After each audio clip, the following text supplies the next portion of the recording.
మనం కాక్రోచ్ జనతా పార్టీని చూసినాము, అది చేసిన ఉద్యమాన్ని చూసినాము. సో ఇప్పుడు దీన్నే ఇన్స్పిరేషన్గా తీసుకొని ఇటు తెలంగాణలో కూడా ఒక రాజకీయ శక్తిగా, ఒక రాజకీయ పార్టీగా తెలంగాణ ఎండ్రిన్ పార్టీ అని ఈ పేరుతో నిరుద్యోగ నాయకులు వాళ్ళ గొంతుకను వినిపించడానికి ఈ పార్టీని త్వరలోనే ఇటు అందరికీ పరిచయం చేయబోతున్నారట. అయితే ఈ పార్టీ ముఖ్య ఉద్దేశం ఏంటంటే, ఏదైతే రేవంత్ సర్కార్ వచ్చిన తర్వాత, సర్కార్ రాకుండా ముందు ఇచ్చిన హామీలన్నీ కూడా తుంగలో దొక్కి ఇప్పుడు నిరుద్యోగులను పట్టించుకోకుండా వాళ్ళు నిరసనలు చేస్తే వాళ్ళ మీద లాఠీ చార్జీలు చేపించి వాళ్ళ నోర్లు నొక్కించే ప్రయత్నం చేస్తున్నందుకు ఇవన్నీ చూసిన నిరుద్యోగులు ఇప్పుడు మేము ఒక రాజకీయ పార్టీగా అవతరించాల్సిందే, అవతరిస్తేనే మా సమస్యలు ఏమైనా వింటారు, లేదంటే మమ్మల్ని ఇట్లనే తుంగలో దొక్కే ప్రయత్నాలే చేస్తారు. ఆ రోజు ఇచ్చిన హామీలు ఒకటి, ఈ రోజు చేస్తున్నది ఒకటి.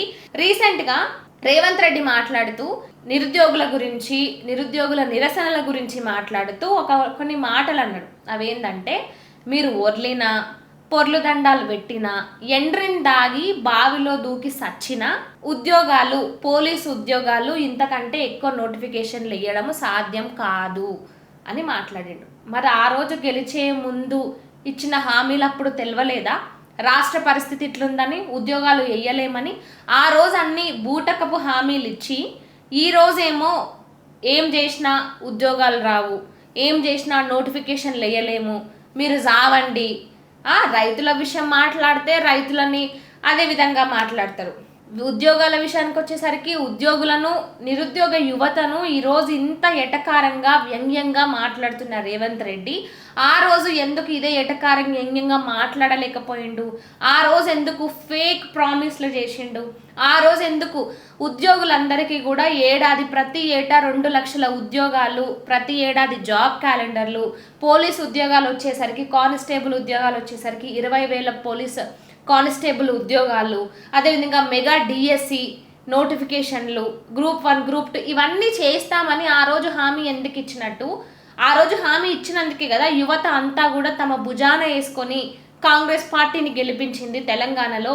ఇంత నమ్మిన యువతను ఈరోజు ఎంత వ్యంగ్యంగా, ఎంత వెటకారంగా తమ బాధలు చెప్పుకుంటుంటే కూడా ఈ రకంగా మాట్లాడుతున్న రేవంత్ రెడ్డికి ఎదురు పోవాల్సిందే, ఒక రాజకీయ పార్టీగా ఎదగాల్సిందే అని ఆయన ఏదైతే ఎండ్రిన్ దాగి బావిలో దూకి సస్తారా అని మాట్లాడిండో అవే మాటల్ని తీసుకొని ఈరోజు తెలంగాణ ఎండ్రిన్ పార్టీని స్థాపించబోతున్నారు. ఈ పార్టీ ముఖ్య ఉద్దేశము నిరుద్యోగుల డిమాండ్లను నెరవేర్చడమే, నిరుద్యోగులను తెలంగాణ ప్రభుత్వం పట్టించుకోవాలనేదే తమ మెయిన్ ఎజెండా అంటూ కూడా వాళ్ళందరూ చెప్పుకొస్తున్నారు. ఇప్పటివరకు తెలంగాణ నిరుద్యోగులు ఎంత నమ్మి కాంగ్రెస్ పార్టీకి ఈరోజు పట్టం కట్టినరో అదే నిరుద్యోగులను ఈరోజు కాంగ్రెస్ పట్టించుకోకుండా గాలికి ఎట్లా వదిలేసిందో, వాళ్ళు నిరసనలు చేసినా, వాళ్ళు ర్యాలీలు తీసినా, వాళ్ళ బాధలు చెప్పుకుంటున్నా, రాహుల్ గాంధీకి ఎన్ని మెయిల్స్ పెట్టినా, ఎన్ని లెటర్లు రాసినా, ఎన్ని ట్వీట్లు చేసినా ఈరోజు పట్టుమని కనీసం ఆ విద్యార్థుల మీద స్పందించలేని పరిస్థితిలో ఇప్పుడు తెలంగాణ ముఖ్యమంత్రి రేవంత్ రెడ్డి ఉన్నారు. మళ్ళీ ఈ ముఖ్యమంత్రి రేవంత్ రెడ్డినే జెన్జీ యువతను ఫ్యూచర్లో రాహుల్ గాంధీ పిఎం అయితే ఆ మినిస్ట్రీలో జెన్జీ లీడర్స్ని ఖచ్చితంగా ఉంచుతాను, ఇది నా మాటగా చెప్తున్నా అని ఈ విధంగా హామీలు ఇస్తున్నారు. ఇక్కడ తెలంగాణలో ఉన్న నిరుద్యోగుల పరిస్థితి, నిరుద్యోగుల బాధలు, నిరుద్యోగ గోడు పట్టదు. కానీ కేంద్రం వరకు పోయి కేంద్రం విషయంలో మాత్రం జెన్జీకి సపోర్ట్గా ఉంటారు. జెన్జీ సపోర్ట్ కావాలి, జెన్జీని ఆకట్టుకోవాలి, జెన్జీని ఆకర్షించాలి, జెన్జీలో కాంగ్రెస్ పార్టీనే ఎదగాలి. వీళ్ళు ఇచ్చిన హామీలు మాత్రం గాలిపోతాయి. వీళ్ళు ఇచ్చిన మాటలు, వీళ్ళు చెప్పినవన్నీ కూడా అన్నీ నీటి మీద రాతలులాగా మాత్రమే, కానీ వాటన్నిటిని నిజం చేసే విషయంలో మాత్రం ఇలాంటి సావండి, బతకండి, ఉండి లాభం ఏముంది, ఇలాంటి మాటలు సాక్షాత్తు ముఖ్యమంత్రి రేవంత్ రెడ్డి నోటి నుంచే వస్తాయి. అందుకే ఈ తెలంగాణ ఎండ్రిన్ పార్టీని ముఖ్యంగా నిరుద్యోగులు తమ బాధను చెప్పుకోవడానికి, తమ గొంతుకను గట్టిగా వినిపించడానికి ఈ పార్టీ పరంగా, అంటే ఈ పార్టీ రూపంలో తెలంగాణ ప్రభుత్వానికి ఎదురెళ్ళడానికి ఒక రాజకీయ శక్తిలాగా నిరుద్యోగులను పట్టించుకోకుండా ఉంటే పరిస్థితి ఈ విధంగా ఉంటుంది. ఈ సీజేపీ వచ్చిన తర్వాత ఏదైతే ఈ నీట్ లీకేజ్ విషయంలో కానీ ఏదైతే ఈ మార్పు అనేది వచ్చిందో సేమ్ అదేవిధంగా తెలంగాణలో కూడా మార్పు రావాలి. తెలంగాణ నిరుద్యోగులను కూడా పట్టించుకోవాలి, వాళ్ళకు విలువ ఇవ్వాలి, వాళ్ళకు జాబులు వేయాలి, నోటిఫికేషన్లు వేయాలి, అన్నీ కూడా వాళ్ళకు కరెక్ట్గా చూడాలి. ఇచ్చిన మాటలు వాళ్ళేం గొప్ప గొప్పవి ఆస్తులు అంతస్తులు ఆమదానులు కావాలని అడుగుతలేరు.